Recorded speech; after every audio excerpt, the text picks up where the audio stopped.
Laman lang yung tiyan, ano po, ilang subo lang yun. Eh dati, 3 pa ata, eh ngayon, kahit sa subo, pwede na. Isang pasok na lang sa bibig mo. Wala na, tapos na yung pandesal na 250, ano? Tama, Alvin.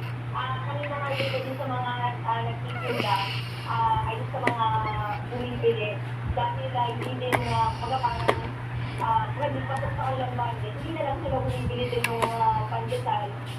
Kasi baka bumili lang din sila dun sa mga bibili na mas mura ng kaunti, yung sentimo, yung presuhan, Alvin. Thank you, maraming salamat. Felicia Lindo, thank you! Maraming salamat, Brandon Patrol. Basta't may nangyari, nakareport agad sa DCMN. Bato Patrol sa Instrumenta.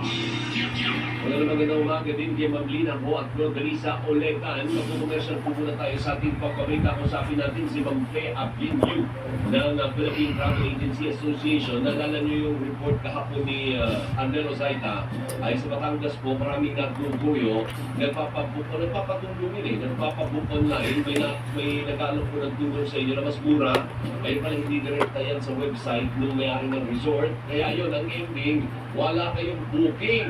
Akala nyo lang may booking kayo, eh dumiretso kayo sa Batangas o sa local government unit na may tourism facility. Tapos pagdating nyo dun, wala. Eh kasi kung saan kayo tumaan. Ano po, magbabalik pa po ang Gising Pilipinas Energy on a Wednesday. Happy Hump Day, everyone!